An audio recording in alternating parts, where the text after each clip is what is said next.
buena gente. Después todo lo otro lo leo. No, ni Sacerdote hace de la falta. diócesis de San Nicolás, párroco de Nuestra Señora de Carmen en la localidad de General Rojo. También es doctor en teología y profesor en el Seminario de Mercedes y en la Facultad Teológica de Buenos Aires. Como miembro de esta institución académica, trabajó en la investigación que se llevó adelante sobre el desempeño de la Iglesia Argentina entre 1966 y 1983.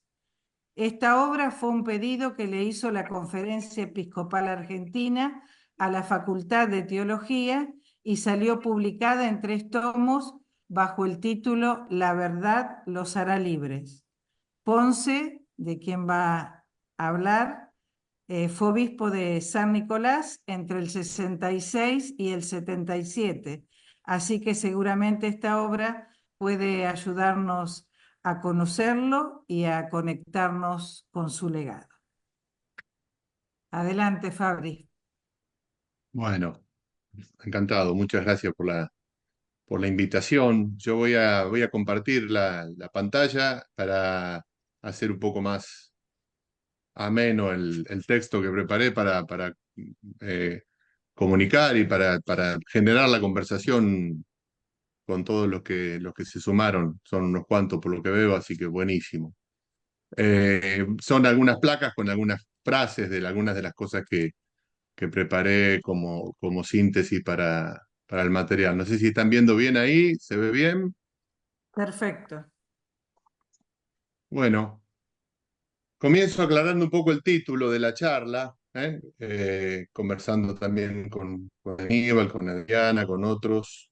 Acordamos que fue un poco este el tema, Monseñor Ponce de León, algunas claves del contexto histórico y eclesial de su acción y su pasión, a raíz de la verdad los hará libres, ¿no? Entre muchas otras posibles, yo seleccioné algunas claves que están presentes en la obra y que pueden ayudar a ubicar la figura de Ponce de León en su contexto. Seguramente muchas otras claves de lectura de la época en que nuestro obispo ejerció su ministerio son posibles.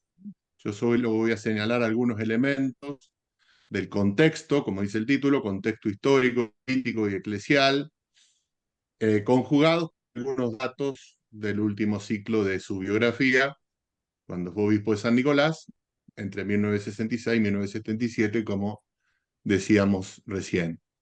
Bueno, como ya lo anticiparon, la conversación, la charla, tiene que ver con que este ciclo histórico ha sido recientemente estudiado en la publicación de la obra, ahí tendría que pasar, acá está, La verdad los hará libres.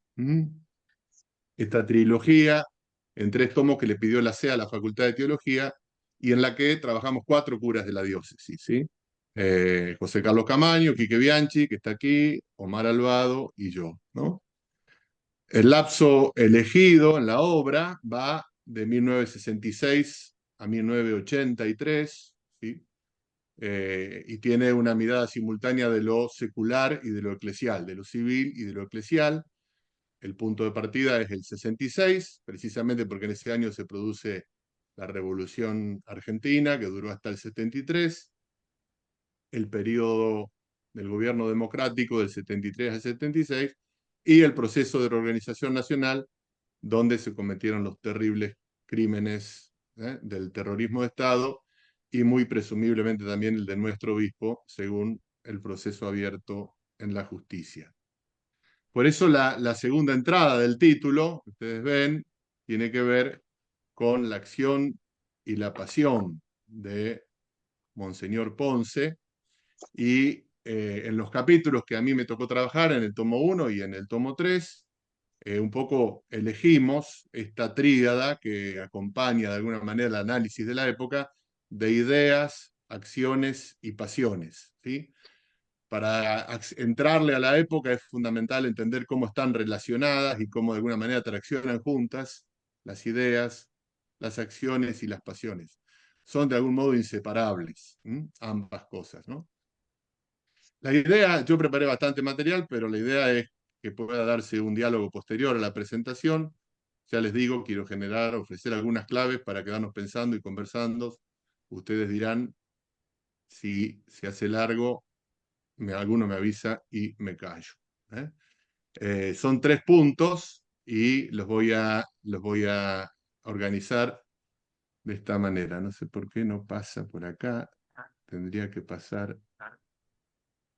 A ver, si no lo pongo automático. ¿Ahí están viendo bien? Sí. Sí, perfecto. Ahí se inició la presentación. Buenísimo. Bueno, ahí está entonces. Bueno, el primer punto es este, el tiempo del Concilio Vaticano II y su primera recepción en la Argentina. ¿Eh? El segundo punto es algunas claves históricas de la Argentina entre el periodo 66 y 77. Y el tercer punto, búsquedas, tensiones y conflictos en la sociedad y en la iglesia. ¿No? Vamos con el primer punto. El tiempo del Concilio Vaticano II y su primera recepción. El 66 es el año de la primera recepción del concilio, que termina el 8 de diciembre del 65, como todos sabemos, con la promulgación de la Gaudium et Spes. Para ubicarnos históricamente en estas ideas, acciones y pasiones, me pareció útil comenzar cada uno de los puntos dándole brevemente la palabra al obispo Ponce y desarrollando después algunas de las claves históricas del contexto en que esta palabra es pronunciada. Afortunadamente, ya desde hace años, la Comisión Diocesana Pro Informe Testimonial sobre Ponce de León viene reuniendo documentos y testimonios que resultan reveladores de la acción y de la pasión del obispo en la diócesis de San Nicolás. Entonces, bueno, este primer texto, que es del 69, 27 de abril del 69,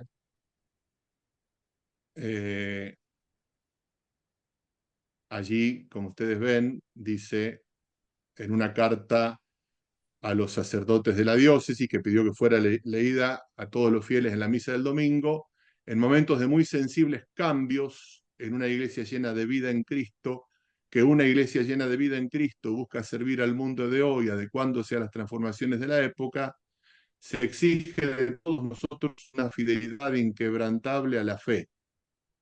Los elementos actualizados nos los proporcionan el Concilio Vaticano II y últimamente las conclusiones de Medellín.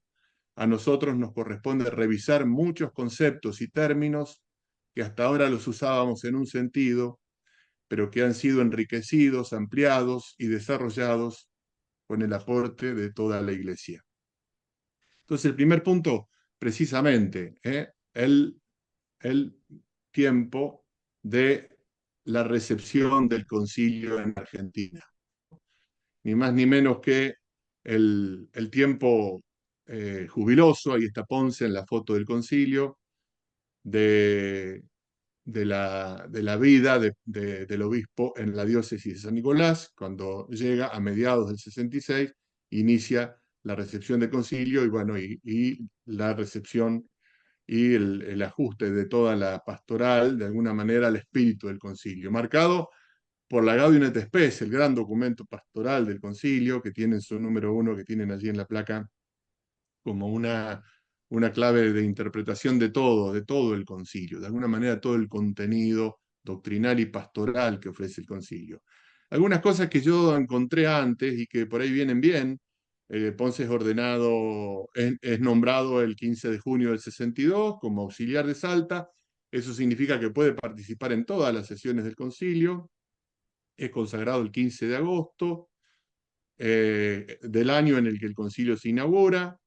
Es interesante en publicaciones recientes ver cómo Ponce de León aparece mencionado en los estudios, apoyando y participando junto a otros pocos obispos en algunos puntos claves que después van a dar espíritu pastoral a la recepción del concilio, incluso en la diócesis. Por ejemplo, firma y apoya que se supriman las categorías y los aranceles litúrgicos, promueve el uso de la lengua vulgar para la comprensión de los textos y acciones litúrgicas y para facilitar la participación de todos, promueve la celebración de la palabra en manos de diáconos y laicos, incluso apoya y vota por simplificar ritos, gestos resignificación de signos sagrados, indicando la conveniencia de la celebración comunitaria de los sacramentos. ¿Sí? El padre Liberti, que estudió los vota, que son las intervenciones de los obispos en el concilio, aparece mencionadas estos puntos de ayornamiento, de renovación, con la firma y el apoyo de Devoto y Ponce, entre otros poquitos, muy poquitos obispos argentinos que estuvieron en este espíritu de renovación, de supresión de categorías, de aranceles y de renovación de la Iglesia. Como ustedes saben, en el 66 la Iglesia argentina comenzó a asumir las orientaciones renovadoras del Vaticano II, que ya iniciado por Juan XXIII y completado por Pablo VI, era entendido como un nuevo Pentecostés, como un acontecimiento de gracia, de renovación. Pablo VI hablaba mucho del concilio en términos de nueva reforma, ¿eh? Ecclesiam o de una renovación, ¿sí? Con fuerza. Los documentos conciliares persiguen también la reforma o la renovación, hablan de una iglesia en estado de reforma. Justo a mediados del 66, cuando Ponce es nombrado obispo de San Nicolás, tras la renuncia de Francisco Vénera, comienza su protagonismo marcado por estas coordenadas, ¿sí? Estas coordenadas de este texto clave, ¿m? De los gozos, las esperanzas, las tristezas y las angustias de los hombres de nuestro tiempo, son los gozos, esperanzas, tristezas y angustias de los discípulos de Cristo, ¿no?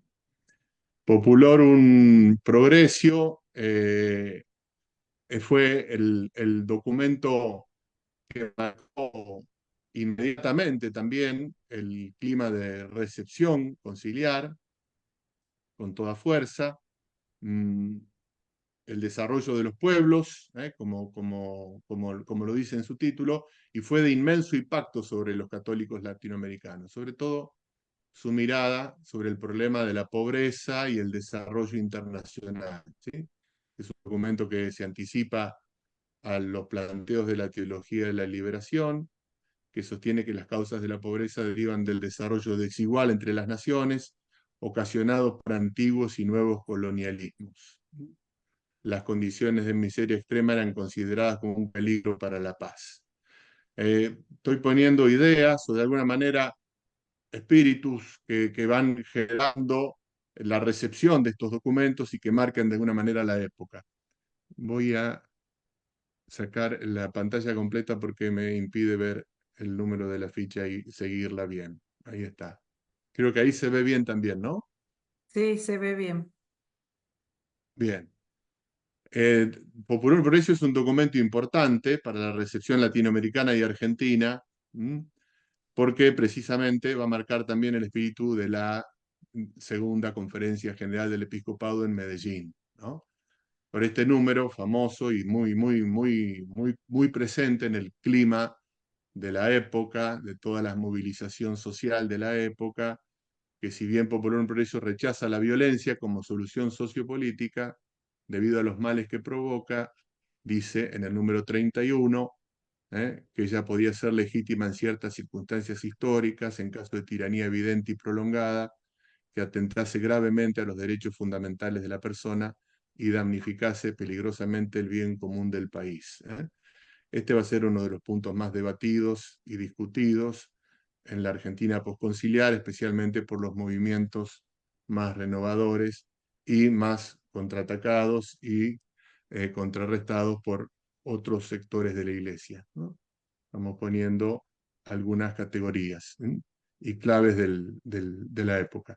Esta segunda placa de Ponce, que marca mucho el espíritu del concilio, dice: sin apresuramientos, pero también sin detenernos, iremos reafirmando lo que hemos obtenido hasta el presente, como el concilio lo manda, como señere valientemente su santidad Pablo VI lo realiza, dándonos el ejemplo en sus actitudes y discursos, y el magisterio episcopal lo reclama. Como ven, Ponce está conectado con el espíritu del concilio, con las enseñanzas de Pablo VI en Populorum Progressio, con el magisterio episcopal en Medellín.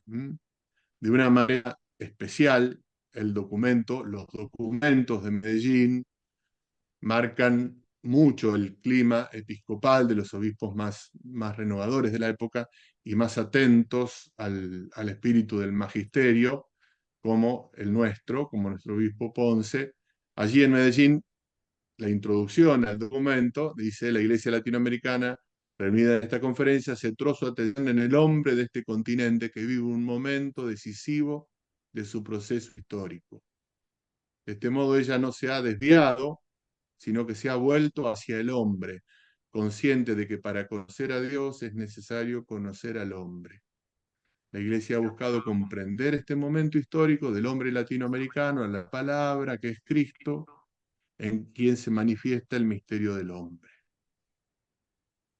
Bueno, los documentos de Medellín incorporan las propuestas conciliares, las adaptan, las piensan para nuestra realidad de América Latina, profundizan algunos de los temas de la Popular Progresio. Recordemos, Medellín en agosto del 68, un año después de la Popular Progresio, y critican el sistema capitalista imperante sobre los países latinoamericanos, que los subsumiéndolos en una situación de violencia institucionalizada.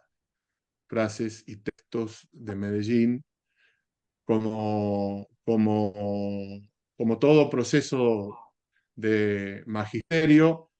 Los obispos argentinos realizan, unos meses después de Medellín, habían mandado algunos peritos para participar en Medellín, entre otros Lucio Gera, que interviene en esta conferencia episcopal, en la segunda, también después en la tercera en Puebla, pero acá en Medellín está como perito, y en este tiempo, ya desde el 67 en adelante, habían creado lo que se llamó la Comisión Episcopal de Pastoral, la COEPAL, que estaba presidida por Monseñor Marengo y en la que estaban también Monseñor Angelelli y Saspe.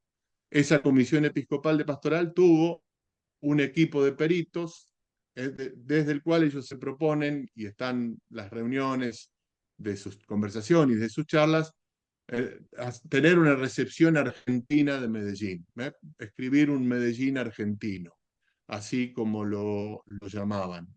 Y en ese Medellín argentino, que después fue el documento de San Miguel, hacen una adaptación a la situación de nuestro país, de las conclusiones de Medellín y del espíritu de Medellín.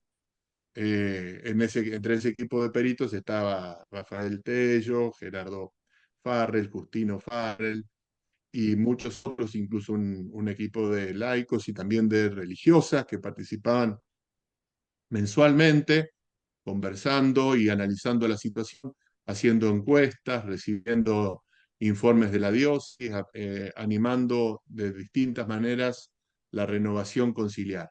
El sentido un poco de la Comisión Episcopal de Pastoral o COEPAL fue de poner en marcha la Iglesia con el espíritu del Concilio Vaticano II, y esa comisión hizo esta recepción del documento de Medellín en el documento de San Miguel. Entre nosotros es famosa y muchas veces repetida, aunque no tan asumida después, esta frase de la introducción al documento sexto, que dice: la Iglesia en nuestra patria reconoce como hijos suyos a la multitud de hombres y mujeres bautizados que forman la gran mayoría de la población argentina. Ella como madre se sienta obligada para con todos sus hijos, especialmente para con los más débiles, alejados, pobres y pecadores. Si no lo hiciera así, o no los considerara como miembros predilectos del pueblo de Dios, su actitud sería no de iglesia de Cristo, sino de secta. Vamos marcando de alguna manera el espíritu de renovación del concilio que marca el talante, la actitud, el modo de Ponce de León en la diócesis. Los textos que de alguna manera implican este punto. Es muy importante en esto en los aportes que hace la COEPAL en este primer periodo, entre el 66 y el 69, quiere dar cauce a líneas de fuerza abiertas, ¿sí? Y fundamentalmente en tres líneas de fuerza van a promover la actualización conciliar, de una manera muy especial la asunción de la pastoral popular como orientación general y líneas prioritarias promotoras de una acción conjunta: los santuarios, los jóvenes y la presencia misionera de la Iglesia. Santuarios, jóvenes, presencia misionera de la Iglesia. A nivel de los documentos de la CEA, a partir del concilio y hasta fines del 70, van a estar orientados sobre estos tópicos fundamentales: reforma conciliar, identidad del sacerdote y de su papel en la sociedad, diálogo de la Iglesia con la sociedad y con mayor atención a los problemas sociales. Ya allí en el 70, con la elección de Monseñor Tortolo como presidente de la CEA, las temáticas empiezan a virar en otra dirección. Bueno, ahí llegamos al final del primer punto, ¿sí? Que, como les decía, tiene que ver con el tiempo del concilio y su primera recepción en la Argentina. Algunas cosas aparecen como títulos, ¿eh? Por supuesto que de cada una de estas cosas se puede profundizar, hay mucho desarrollo en la obra, en el tomo 1 particularmente, aparecen como título, la mayoría de nosotros no serán significativos y bueno, y después podemos en todo caso puntualizar más cosas, ¿no? Bueno, algunas claves de la realidad argentina en el periodo 66-77, ¿no? Motivado un poco por el texto de Ponce que le puede ofrecer Marco a este segundo punto. Dice en la Carta de Guatemala del 74, ya estamos 5 años del texto anterior: no ignoramos las acusaciones politizantes y la ubicación tercermundista de las actividades renovadoras y experiencias peligrosas por las cuales somos juzgados con frecuencia. Todo ello nos alegra porque es vida, como vida es la fidelidad al Evangelio que nos lleva a tener la serena paz de la confianza en el Señor, que ilumina y nos quiere verdadera sal de la tierra y verdadera luz del mundo. Carta pastoral de Cuaresma, el obispo Ben se hace eco del contexto dialéctico, conflictivo, de la incomprensión de muchos, incluso de la oposición, franca oposición, que encuentra en algunos sectores particulares reacios a la renovación conciliar que acabamos de ver en el punto anterior, ¿no? Un poco el contexto de la época. Hay que decir cosas para entender esto de la ubicación tercermundista y, bueno, la ruptura ideológica que se está dando en el catolicismo argentino con mucha fuerza. De eso toma mucha nota el tomo 1 de la obra y se explicita muchos de estos elementos, ¿no? Estamos en el tiempo de la Revolución Argentina, ¿eh? Ya no, Onganía y Lanusse juntos, ¿no? A nivel civil o secular, en este periodo inmediato del posconcilio se da este cambio de modalidad. Pues es por primera vez en el 66 se firma el acuerdo entre la República Argentina y la Santa Sede, que le da un nuevo marco a las relaciones entre la Iglesia y el Estado. Aquello se sale del régimen del patronato, de la herencia jurídica del patronato, y comienza este sistema de acuerdo, ¿sí? Entre la Iglesia Argentina y la Santa Sede, la República Argentina, el Estado Nacional y la Santa Sede. La Revolución Argentina institucionalizó como una política de Estado la lucha anticomunista, se propuso modernizar la política. Sin embargo, lo que hizo de hecho fue clausurarla, ya que del antiperonismo se pasó a la antipolítica. En un periodo corto de tiempo intervino las provincias, los sindicatos y la universidad. Ahí se da un factor importante que es el emergente de los sacerdotes como actores y protagonistas, de la vida social, en gran medida vinculados a la juventud. En este intenso periodo de proscripción, de convulsión social y de recepción del Vaticano II, Medellín, Populorum Progressio, el documento de San Miguel, como veíamos recién, surge el movimiento de sacerdotes para el tercer mundo, 1967-1973. Aquí hay algo interesante sobre el movimiento, hay un capítulo entero en la obra, solo voy a mencionar mínimas cosas porque exigiría muchísima aclaraciones y detalles, pero una cosa importante es que en ningún otro continente como en Latinoamérica el concilio produjo una diversidad tan profunda en las reacciones de los católicos en general y de los sacerdotes en particular, ¿no? Se da un verdadero conflicto muy estudiado entre el nacionalcatolicismo y el catolicismo postconciliar, que hasta ese momento era al interior de la Iglesia, pero que se va a traducir en este contexto de la Revolución Argentina con mucha fuerza en un problema público de legitimación del poder, de legitimación religiosa del poder, de las actitudes desde las cuales eh, conservar y respaldar las políticas de Estado, incluso del Estado terrorista más adelante, y considerar que estábamos en una situación de caso de tiranía evidente, como decía Popularum Progressio 31, y que era necesaria una revolución, ¿no? Tal vez por eso el eclesial fue uno de los ámbitos en los que la crisis social y política de la Argentina en los 60 y 70 fue singularmente violento, ¿no? Esto es lo que está de alguna manera muy trabajado en el tomo 3. Algunas cosas del movimiento de sacerdotes para el tercer mundo, algunas cosas, ya les digo, mínimas, breves, con la intención de que se pueda leer lo que se pudo trabajar en la obra, lo que puedan, lo que quieran, y, y intentar comprender un tiempo complejo, apasionante, con muchos matices. Ahí tenemos la inspiración del movimiento, de alguna manera la firma, que llegaron a tener 524 sacerdotes del país, se inspira en el manifiesto de los 18 obispos del tercer mundo, que tiene entre sus postulados la idea de un socialismo cristiano. Está en azul la frase del manifiesto: los cristianos tienen el deber de demostrar que el verdadero socialismo es el cristianismo íntegramente vivido en la justa partición de los bienes y la igualdad fundamental de todos. Después, en la misma línea, los documentos del movimiento social del tercer mundo hablan de un socialismo que no sea igual a ningún otro, un socialismo nacido entre nosotros y por eso criollo y latinoamericano. No se trata del socialismo de los partidos socialistas, sino de uno latinoamericano que promueve el advenimiento del hombre nuevo.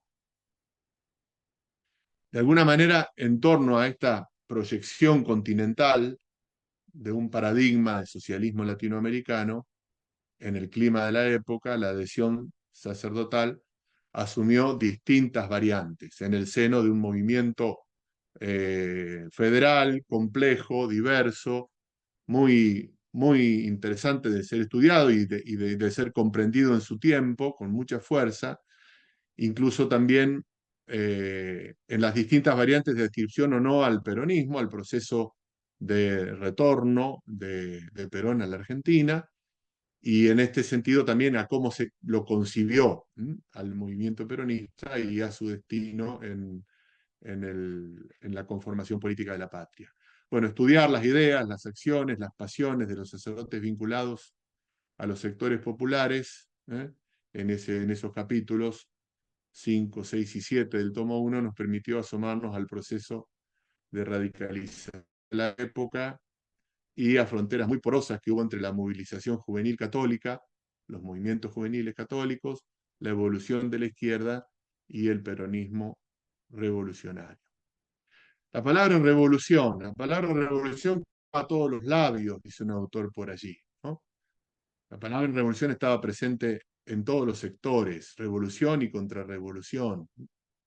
Una de las acusaciones, en gran medida sobreactuada y altamente exagerada y manipulada por la opinión pública, de que el ideal revolucionario y la violencia se presentó como una objeción que se levantó contra los sacerdotes del tercer mundo, de ser un agente de la violencia al propugnar un proceso revolucionario. Una respuesta que comúnmente ellos adoptaron en sus declaraciones y en sus documentos era que se trataba de un argumento ad hominem, ya que el país era gobernado en nombre de una revolución, la Revolución Argentina, y que además el poder había sido asaltado por la violencia de las armas. Esta es la foto del Cordobazo en el año 69, en pleno auge de estas coordenadas históricas en las cuales se da entonces la recepción del magisterio en la Argentina, como se suele decir, en tiempos de la Guerra Fría, ¿sí? De la doctrina de la seguridad nacional, todas coordenadas, fría en el norte, caliente en Centroamérica y en el sur, ¿m? Con la intensidad de todas estas fronteras porosas y de movimientos eh, eh, complejos, en el cual se da también el ministerio de nuestro obispo. Eh, Estamos terminando este segundo punto. Una frase de uno de los curas del tercer mundo que aparecen en sus testimonios, dice: no se podía hablar de eso, acabábamos de descubrir que las respuestas de Marx estaban equivocadas, pero que sus preguntas había que hacérselas y responderlas, ¿sí? Que había que hacerse las preguntas de las causas de la injusticia. Es célebre aquella frase de Elder Cámara, ¿sí? Si ayudo a los pobres con pan, dicen que soy un santo. Si me pregunto por qué los pobres no tienen pan, dicen que soy comunista, ¿no? Bueno, la pregunta y el análisis de la época estaba muy marcado por querer pensar las condiciones de violencia institucionalizada que había dicho en Medellín públicamente, había animado a esta recepción del concilio en las condiciones particulares de América Latina. Muchos sacerdotes del tercer mundo entendieron como parte de su ministerio el liderazgo social y la intervención pública en la política del momento. Rehusaron estar ausentes del ámbito político donde se deciden las estructuras de convivencia de los pueblos, los proyectos que orientan su historia y en general todo cuanto atañe a la justicia, ¿no? Hay que decir que en la diócesis no tuvimos expresamente como agrupamiento, movimiento del tercer mundo, aunque hubo quienes adhirieron o firmaron algunas de sus declaraciones, en gran medida como tampoco hubo en La Rioja de Angelelli, de alguna manera el movimiento en torno al obispo y la centralidad de la propuesta de renovación del concilio que el obispo propuso, es lo que marcó el espíritu de este tiempo, ¿no? Bueno, como última placa de este segundo punto, el retorno definitivo de Perón a la Argentina en sus dos etapas, noviembre del 72 y junio del 73, su tercera presidencia, su muerte el 1 de julio del 74, son acontecimientos de gran incidencia en el estado de situación del país, las coordenadas históricas de este contexto histórico de la actuación de nuestro obispo Ponce, ¿no? Como ustedes saben, el 9 de diciembre se encuentra con un grupo nutrido, una parte, sobre todo de la región Buenos Aires y de la capital y del Gran Buenos Aires, del sacerdote del tercer mundo. Ahí tenemos la foto, ¿sí? Perón agradece la colaboración de los sacerdotes, pero desilusiona a los que esperaban que el caudillo se pusiera al frente de una revolución socialista, ¿sí? Más de 60 participan, ¿eh? Y deja correr una nube sobre el discurso político del movimiento, ¿m? Olvidando de alguna manera sus vibrantes aprobaciones en el 69 y terminando con sus consejos: limítense al trabajo tradicional del cura y déjenme a mí la política. ¿M? Entramos en el tercer punto. ¿M? Venimos bien, seguimos, cortamos, el punto final. Seguimos, dice Miguel. Sí, seguí. Muy bien. Entonces, el tercer punto está marcado por ahí un poco por esta frase del obispo: no quiero herir susceptibilidades, pero ¿quién de nosotros puede negar que ha habido desaciertos en muchos rumbos iniciados, en grupos comprometidos, primero con el hombre político, social, y allá con Cristo, un Cristo opaco y deslucido, que no es el del Evangelio que convida: si quieres ser mi discípulo, toma tu cruz y sígueme. Febrero del 75. Por supuesto que quiere motivar la lectura completa de estos documentos que están publicados y que son accesibles y que ojalá tengan posibilidades de ser leídos y compartidos, ¿no? Documentos bien marcados por el contexto. Hay que decir que justamente del 69 en adelante, el 65 ya en adelante, pero con fuerza en el 68, 69, 70, un problema decisivo para muchos obispos fue encontrar caminos para una integración positiva de las inquietudes sacerdotales. Todo intento de ignorar o de acallar esas voces significó una agrupación más tenaz y totalmente marginada de la jerarquía que afectó a la misión pastoral de muchas diócesis. Las inquietudes y cuestionamientos masivos en el clero generaron una larga serie de conflictos entre presbíteros y obispos. A ello se sumó, decimos en la obra, y hay muchos elementos en esta línea, que no siempre fueron los elementos más activos y creadores y dinámicos del clero, quienes accedieron al episcopado en la Argentina. Algunas excepciones, entre las cuales se destaca la figura de Ponce, no llegan a contagiar el dinamismo al cuerpo episcopal de la época. ¿Sí? Se da una larga serie de conflictos en la diócesis y muchas renuncias y sanciones, y muchos sacerdotes van quedando en el camino. Los conflictos de mayor repercusión sucedieron en Córdoba, 64 y 66, en Mendoza, 65, Tucumán, 66, San Juan, 67, San Isidro, 67, 68, y Rosario, 69, 71. El más largo y el más cercano a San Nicolás, con impacto también en nuestra diócesis, ¿no? Muy interesante para decir alguna palabra del conflicto en Rosario, que tiene varios estudios en detalle y que tiene que ver también por la cercanía con la distinta manera en cómo se eh, acompañó el proceso de recepción conciliar, ¿no? Insisto. ¿Mm?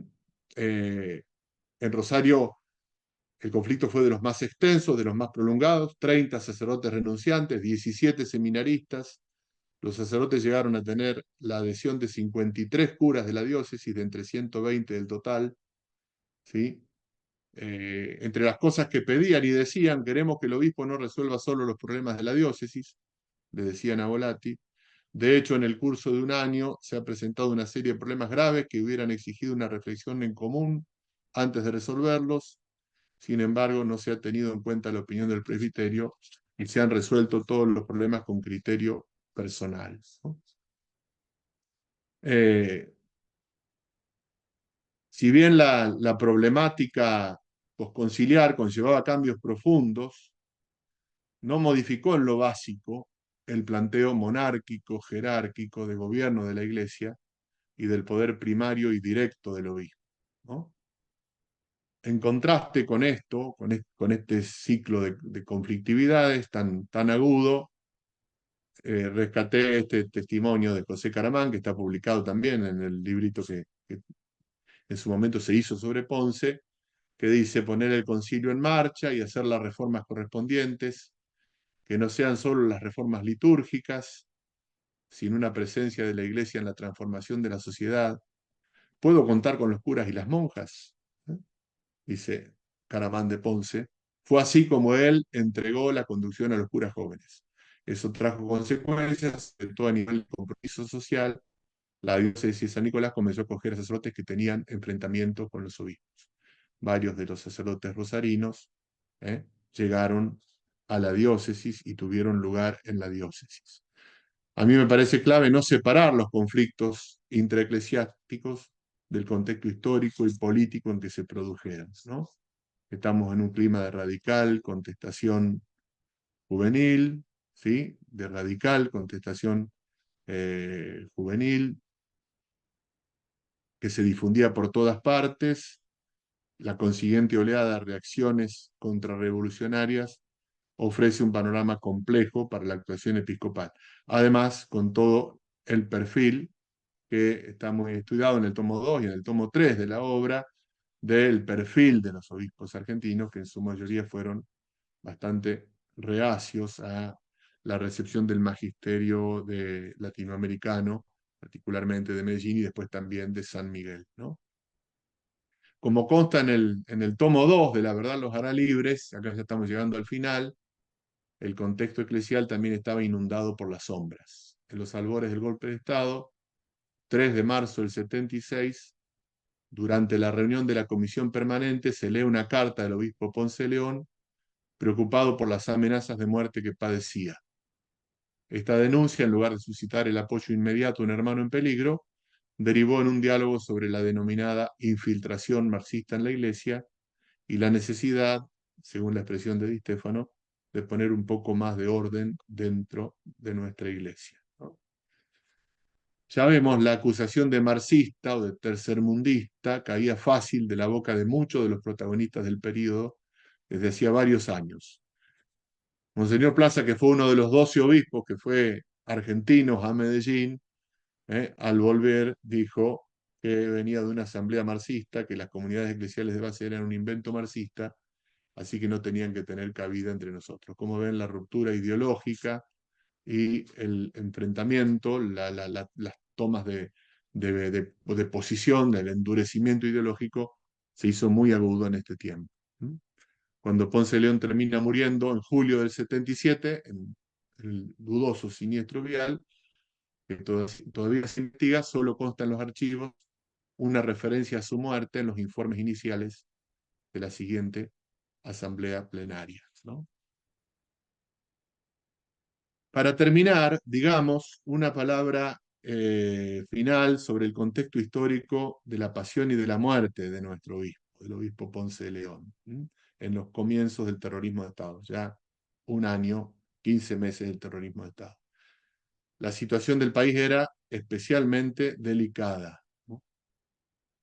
La escalada de represión se va a ir agudizando cada vez más hasta llegar al golpe militar entre fines del 74 y comienzo del 76, durante el poderío de la AAA, y las detenciones, secuestros, asesinatos a sacerdotes y militantes católicos se multiplican, dando cuenta a un avance represivo que se va a intensificar con mucha fuerza después del golpe militar. Ocurrido el golpe, ¿sí? En 24 de marzo del 76, la situación empeora tremendamente, como ven ahí, esto está bien en el tomo 1 y en el tomo 2. En La Rioja, del obispo Angelelli, el jefe de la policía afirmaba que la infiltración marxista en la iglesia era gravísima. Un informe de inteligencia, del que tuvimos acceso y está publicado también en la obra, inculpaba al obispo de San Nicolás Ponce de León y a numerosos sacerdotes diocesanos del siguiente modo: es evidente que la iglesia opera en la diócesis de San Nicolás bajo la dirección de Monseñor Ponce de León como una resultante de fuerzas enroladas sustancialmente en las filas del enemigo. Semejantes acusaciones al interno de la Fuerza de Seguridad de la dictadura constituían una condena anticipada que no tardaría en tener consecuencias sangrientas. Ya les digo, este rápido tilde de escribir al tercermundismo, del que el obispo se toma nota en su carta que vimos más adelante, que calificaban sin distinción, además de ideología marxista y de enemigos de la civilización occidental y cristiana, colocaba a las personas en una región de violencia simbólica fronteriza a la desaparición y a la muerte. El maridaje entre la tesis belicista del enemigo interno, ya que viene de tiempo de Onganía, la ideología de infiltración marxista clandestina en la iglesia, hizo de una ficción legitimadora que habilitó el secuestro de numerosos sacerdotes. Para poner algunos textos analizados en el capítulo 8, que trata del clero militarista, en La Verdad los hará libres, esto que venía sucediendo ya en el 75, es muy elocuente en la actuación del vicariato castrense y particularmente del provicario Vittorio Bonamini, del espíritu transmitido a los oficiales de la fuerza en la lucha contrarrevolucionaria, ¿no? El obispo estaba enterado y en una de las agendas dice: lo viene a saludar Tortolo, que estaba al tanto y quiso conversar conmigo sobre lo que va a pasar, 6 de febrero del 76, más de 40 días antes, y sería conveniente prevenir a la Santa Sede porque si son detenidos algunos sacerdotes. En el tomo 1 también analizamos mucho las causas de la fundamentación de la doctrina de la guerra justa, acerca de las condiciones, el capítulo 8, libros que fundan, ¿sí? Eh, y respaldan de alguna manera la acción represiva del Estado, ¿eh? Fundando que la patria está en la lucha con la guerra revolucionaria marxista y habilitando el arte, el comportamiento ético de la guerra. Eh, termino. Mm, Fueron realmente pocos los obispos, en el tomo 3 se los rescata, que asumieron los impulsos del Vaticano II y de Medellín, organizando un trabajo pastoral renovado en sus diócesis, y entre ellos se encuentra nuestro obispo Carlos Horacio Ponce de León, ¿no? Hay que decir que durante la última dictadura militar, la demanda de unidad de acción de los obispos condicionó seriamente el ejercicio de la prudencia, identificada en demasía con el diálogo entre cúpulas y asimilada a menudo al equilibrio del justo medio y al cálculo político. Eso lo estudiamos mucho y bueno, fundamos mucho. En el tomo 2 hay mucha documentación y en el tomo 3 también, ¿no? Eh, mm, Algunos profetas morales, sin embargo, irán tomando el camino de hacer oír su voz públicamente y acompañar a los organismos de derechos humanos. Tenemos la foto de tres, ¿sí?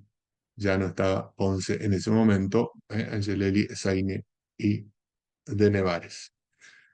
Para terminar, yo quisiera robarle unas palabras a una hermana carmelita amiga con la que conversamos mucho de estas cosas. Creo que a Monseñor Ponce de León es la búsqueda de una pastoral de conjunto que puso en marcha en la diócesis de su llegada una de las causas principales de su testimonio martirio. Fue algo de mucha envergadura que involucraba a sacerdotes, religiosas y laicos, y entre estos en especial a los jóvenes. Una búsqueda verdaderamente apasionada en la que Ponce León dejó la sangre durante los 11 años, paradójicamente 11, mucho antes del 11 de julio del 77. Un verdadero cimbronazo para lo que era la iglesia nicoleña hasta el 66. Como el buen pastor que no vino a ser servido, sino a servir, Ponce León puso en marcha en la diócesis un movimiento evangelizador de recepción del espíritu del concilio, de animación de la pastoral, que comenzó a hacer mucho ruido en todos los órdenes, intranicoleño, político, civil, militar, incluso episcopal, ¿no? Y además, él fue un santo y no quiso dejar tirado al que se encuentra al costado del camino y por eso se ocupó, de sus sacerdotes y de aquellos que estaban sufriendo, el terrorismo de Estado. Bueno, muchas gracias. Hasta aquí, lo que puedo compartir. Muy bien.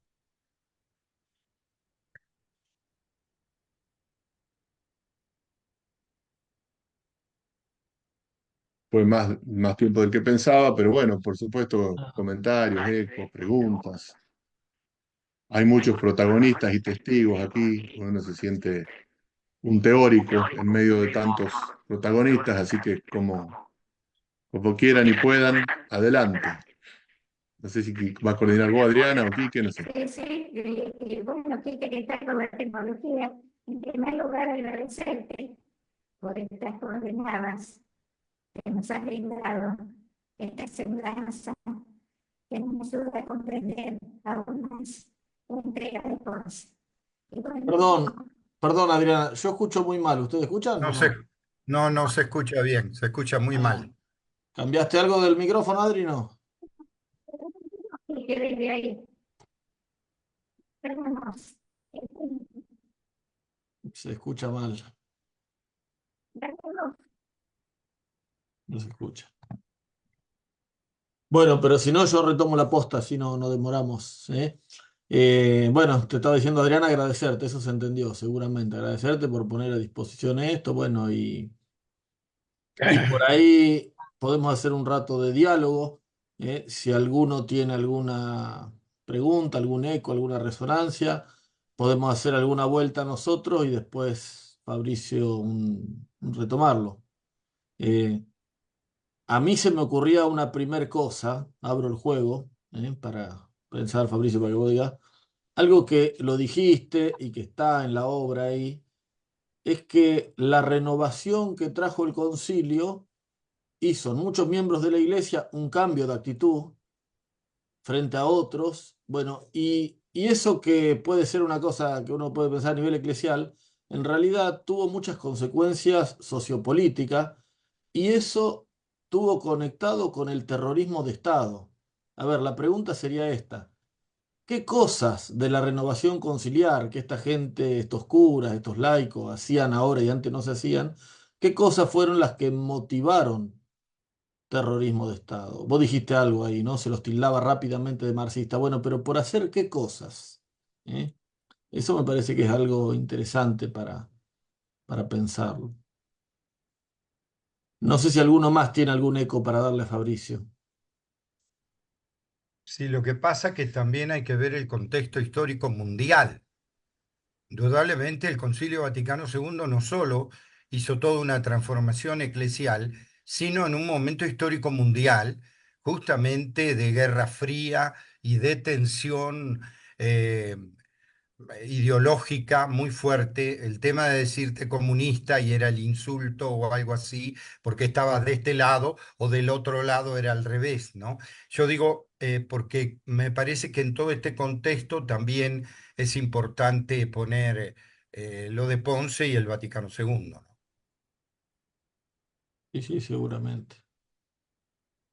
Sí, sí, sin duda. Bueno, todas las prácticas de renovación conciliar, de recepción conciliar que hacían estar cerca de la gente, y en particular, como dice Gaudí en este espesuno, de los pobres, de los que sufren, sintiéndose solidarios en su causa, ya eran mal leídos por el sesgo ideológico tan marcado de los que tenían internalizada la doctrina de alguna manera de la seguridad nacional y entendían una sobreidentificación con eso que llamaban los valores de la civilización occidental y cristiana, que se veían amenazados por ideologías foráneas. Eso tuvo mucho aliento y mucha fundamentación por muchas publicaciones contrarrevolucionarias y por muchísimos sectores del clero, incluso, que marcaron la agenda de la recepción conciliar en la Argentina. Y por más que eran en algún punto entre los obispos eran minoritarios, estos sectores más integristas, el tono general del medio más conservador lo marcaron estos constantes advertencias de infiltración, de amenaza ideológica para el país y muchísimas cosas que Medellín o San Miguel o el mismo Popular Progreso del Concilio alentaba a llevarse adelante, eran después vistas como sospechosas por estas corrientes ideológicas que jugaron en gran medida en el juego de la recepción conciliar. No sé si iba por ahí, Quique, o Sí, sí, sí. también más cosas. Sí, explorar un poco eso, digamos, esa cosa esa identificación que había entre una pastoral cercana a los pobres y el marxismo que era una amenaza a la seguridad nacional. ¿Eh? Bueno, y eso también se metió en la iglesia.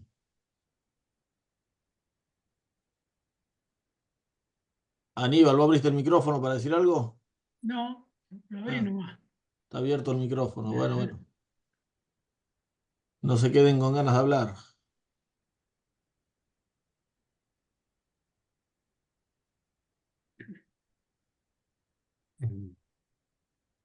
A mí me parece que justamente el aniversario de Ponce no solo nos da una visión de la fecundidad pastoral, del cambio pastoral que provocó el Concilio Vaticano II y concretamente el ejercicio pastoral de Ponce, sino 41 años, 47 años después, este, un retomar la sinodalidad, un retomar ese espíritu en medio de también un cambio epocal muy fuerte, ¿no? En donde a mí me alegra y en el fondo uno dice las historias de cómo después de tanto tiempo sí vuelve a emerger esta, por ejemplo, la vida de Ponce, ¿no es cierto?, con toda su fecundidad y con todo la puesta en marcha del concilio, ¿no? Pero bueno, es una...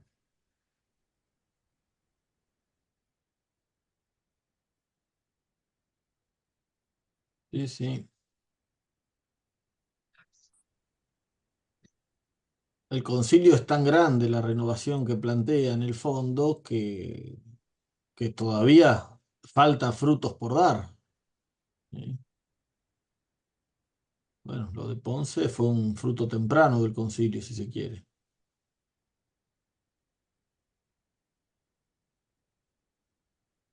Y bueno, y entre esos frutos hay una multitud de cristianos y de cristianas que también dieron testimonio con su vida y con su sangre y con su muerte del Evangelio y querer llevar adelante el espíritu que el Concilio, Medellín, la Populorum Progressio, en la comprensión que pudieron hacer en la época concreta en la que vivieron, les ofreció como marco para sus vidas, ¿no? Y bueno, entre ellos hay muchos de los cuales hay que guardar la memoria, porque han sido víctimas del terrorismo de Estado y no parece menor, entre otros. Entonces también si, como todos esperamos, se termina de clarificar la muerte de nuestro obispo, muchos otros que han sufrido el mismo destino.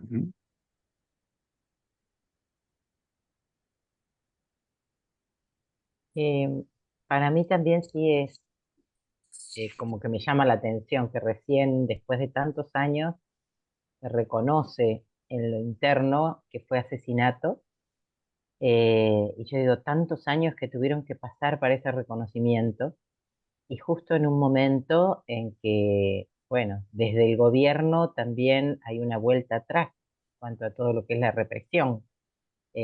Bueno, ayer vimos los tanques, de vuelta a los Falcon, de vuelta como un alarde de lo que es las fuerzas de seguridad. Entonces es llamativo, ¿no? Que recién ahora se está reconociendo un asesinato después de tantos años, en medio también de nuevos conflictos, que también hay que abrirse a analizar. Eso como un comentario. Sí, sí.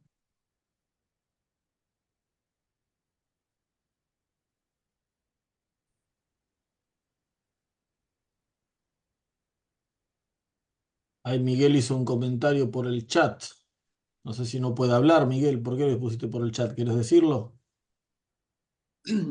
A mí me resulta fantástico ver el fenómeno comunicacional de que en las actividades que propicia la comisión y otros que suman a la comisión, participen pibada, gurises, jóvenes, que ni siquiera sus padres fueron contemporáneos con Ponce, y sin embargo adhieren, abrazan y multiplican la esencia de esa pastoral nueva, de ese aire fresco que entró en la iglesia particular de San Nicolás después del concilio. Así como digo que la comunicación, que los medios de comunicación, que las nuevas tecnologías permiten rápidamente que hoy tengamos eco de esta reunión a nivel latinoamericano, por ejemplo, pienso que también se está dando el tiempo que dice Estela de que se maduran ciertas cosas. Recién decía el padre Quique, todavía no terminó el Concilio Vaticano II. No vimos todo lo que trajo de nuevo el Concilio Vaticano II. 40 años de democracia, 35 años de democracia, tal vez no alcanzan o son los primeros que necesitamos para que se pueda esclarecer la verdad sobre lo ocurrido aquí el 11 de julio del 77. Entonces, somos agradecidos de ser protagonistas de este momento. como tuvieron que haber sido agradecidos aquellos que estuvieron al lado de Ponce. Lo que yo escuchaba en mi casa, que hablaban en voz baja mis abuelos y mis padres de lo que pasaba en la iglesia de San Nicolás, lo que vivimos nosotros después en distintos momentos y lo que está pasando ahora. Ojalá mis nietos, no digo mis hijos, ojalá mis nietos tengan esclarecido el caso Ponce, no sé qué nombre le van a poner, pero sobre todo que reconozcan la fecundidad, los frutos, decía yo, de aquello que inició el tercer obispo de San Nicolás y que hoy trasciende y no pasa de moda, sino que al contrario se va ayornando, se va modernizando. Buenísimo, gracias, Miguel.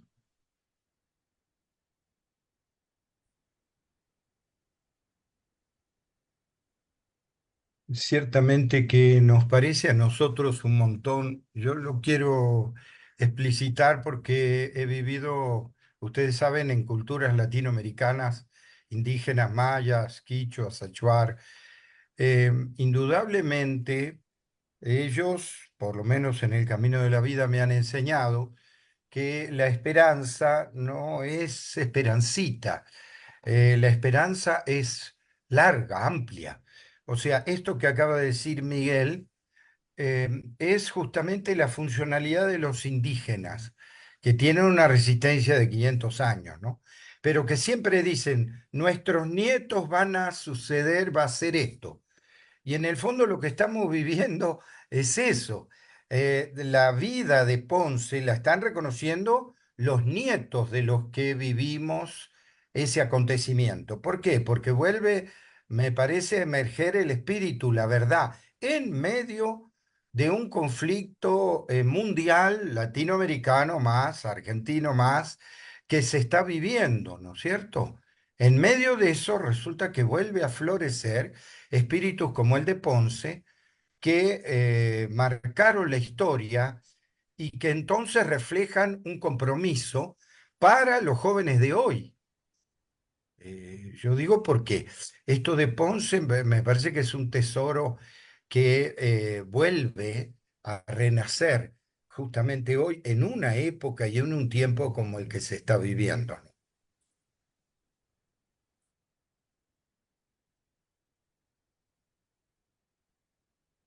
No sé si se va a entender, pero eh, a ver, eh, en todo lo que vos describís, Fabricio, todo el proceso, que es así, además, allí en medio de ese océano, de todos esos hechos y esas cosas, es donde, por lo menos en los 11 años que estuvo acá, vivió Ponce.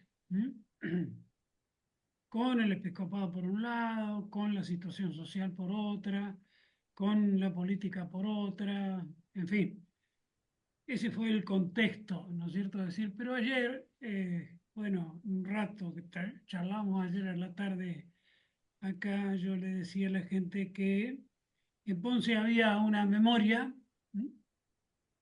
que es, la memoria es recuerdo, pero también vivencias, ¿no es cierto?, que se pueden haber tenido con él o que se pueden conocer por las anécdotas sobre él. Si estoy muy largo, Quique, me cortás. Dale, dale, métele nomás. Eh, eh, digamos así, esa es la memoria, ¿no es cierto?, del obispo. ¿No es cierto? Otra cosa es su vida, su vida en los 11 años que tuvo acá. ¿eh? En las otras yo lo sé por relatos, lo de Salta, lo de Buenos Aires, etcétera, pero eso es por relato. Yo estoy hablando de lo que vi,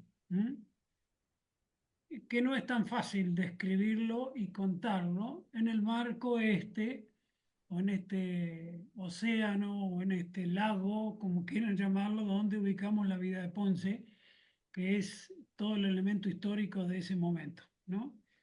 Eh, a mí me parece, y le decía yo ayer esto, ¿no es cierto?, decir, de la vida de Ponce, pero que además en la figura de Ponce, y todavía va a llevar mucho tiempo en descubrirlo, ¿no es cierto? Que tiene un futuro adentro de su persona, ¿eh? ¿No es cierto? Es decir, si yo tuviera que traducirla, elegiría una frase que él, pero hay que leerla bien a la frase, ¿eh? Porque se puede leer desde el marxismo, se puede leer desde el socialismo, se puede leer desde la eclesialidad y se puede leer desde el clericalismo, si ustedes quieren. Pero si se lee bien conociéndolo a él, ¿eh?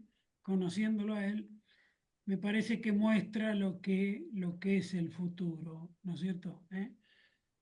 Después él lo puso a esta frase que les voy a decir, lo puso en una de sus cartas pastorales, pero se lo dijo a los jóvenes, ¿m? En un cierre de la noche de oración que se hacía aquí en San Nicolás con los jóvenes en la Plaza Mitre, ¿eh? El día de Corpus.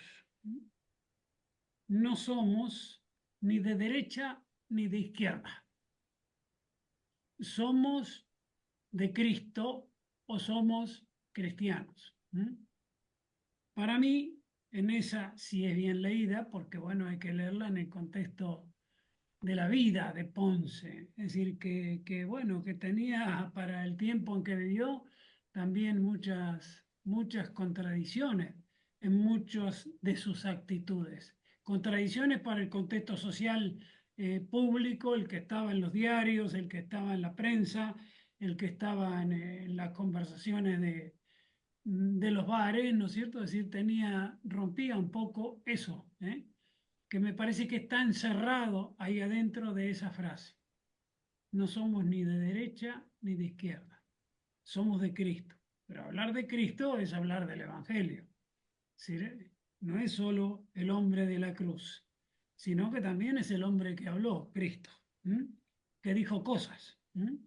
Estamos, y esas cosas están no solo escritas por los que estuvieron al lado de él, sino de Cristo, ¿no es cierto? Sino que además están como puestas como palabra de Dios. Entonces, quien lee bien, me parece, quien lee eso con toda la riqueza, que la vida de Ponce respaldaba esa frase, estamos, me parece que lo pinta la figura y creo que en su figura alguna vez el mundo ciertamente va a llegar a ser ni de derecha ni de izquierda, sino de Cristo. Yo esa es la figura que tengo de Ponce y creo que en eso él ha sido un profeta, aunque no se lo propusiera.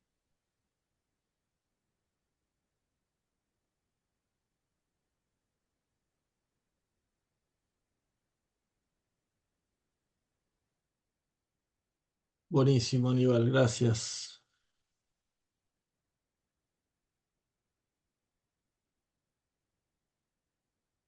Nos dejaste a todos pensando eso de que es una figura que está preñada de futuro, es una linda idea, ¿no? Fíjate, yo pensaba desde el pasado, que desde la historia de la Iglesia, en los primeros siglos del cristianismo, cuando aparecen los primeros mártires, el primero es Esteban, que cuentan en los Hechos de los Apóstoles, ahí que se murió perdonando a los enemigos. Y cuando empiezan los primeros mártires y se dan cuenta de la fuerza que tiene el testimonio de vida que han dado, porque pusieron su amor a Cristo y al prójimo por encima de su vida. Entonces le empezaron a llamar, bueno, el testimonio supremo del amor. Y en esos primeros siglos Tertuliano dice, lo que pasa es esto, la sangre de los mártires es semilla de nuevos cristianos. Semilla es una idea de futuro, ¿no? De vida que viene, de vida cristiana que viene. En la medida que uno cultiva la memoria de un mártir, presenta a un mártir, en la medida que trasladamos el testimonio de Ponce, que es lo que intentamos hacer acá, se está haciendo futuro, se está sembrando futuro, se está sembrando el Evangelio. El Evangelio que decías vos, la frase de Ponce, ni de derecha ni de izquierda somos de Cristo.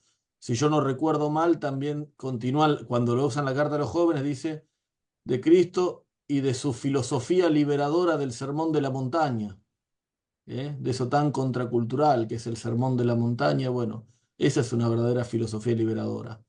Ponce, como vos decías, lo respaldó con su cuerpo, con su cuero, con su sangre. Por eso me parece que nos hace tanto bien hacer esto juntos.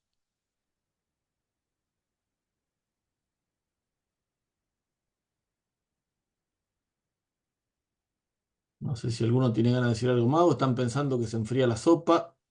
No sé qué hora será en Guatemala donde está Nicolás, pero acá son 9:30. Adriana, ¿querés decir algo más si se te activó un poco el micrófono?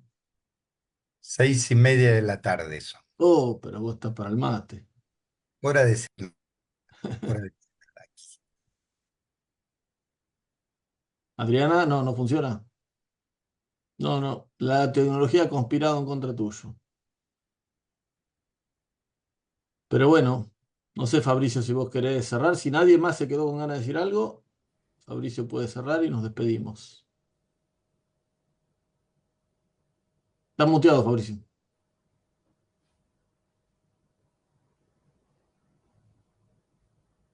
Ahí está. Podemos cerrar, si les parece, con el texto completo que citaba Aníbal recién, que acá lo tengo, que está muy, por lo menos, si, o el que decías vos, particularmente puede ser.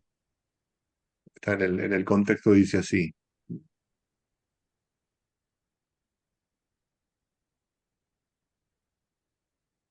A los hermanos quiero llamarlos a esta reflexión cuaresmal frente a inquietudes y desencuentros, frente a la ambiciosa superación de estructuras a la cual el hombre joven de América Latina quiere actuar con la premura que exige la necesidad de la evangelización, que no puede ser ni de derecha ni de izquierda, sino plenamente centrada en Cristo, en el sermón de la montaña donde hallamos la filosofía liberadora del Maestro que es vida, que es amor, humildad, solidaridad, comprensión sincera que a todos nos llama e inspira la renovación interior de cada uno para hacer el hombre nuevo, en la paz, en la justicia y en el auténtico amor. Buenísimo. Una buena forma de cerrar. Si alguno se pregunta dónde está todo eso, esto es un folletito que hicimos hace un tiempo, donde están las cartas pastorales. Después de esto aparecieron unas nuevas, así que habría que hacer una edición ampliada. Esto es del año 2006, si no me equivoco, 2010. Esto se hizo para el 11 de julio del 2010. Pero bueno, ahí están las cartas pastorales que teníamos en ese momento. Bueno, agradecerles a todos la participación, a todos los que están siguiendo también por Facebook. Esto va a quedar en la página de Facebook de la comisión, así que también después pueden recomendarlo a otros amigos para que lo vean, ¿eh? Así que bueno, mañana 11 de julio, acordarse de todos los que están lejos de San Nicolás, de la memoria de Ponce, y los que están en San Nicolás, poder participar en alguna de las actividades que se hacen, ¿eh? Abrazo grande a todos. Unidos Gracias. siempre en la oración. Hasta luego. Una alegría de Saludos, compartir. Nico. Un abrazo a todos.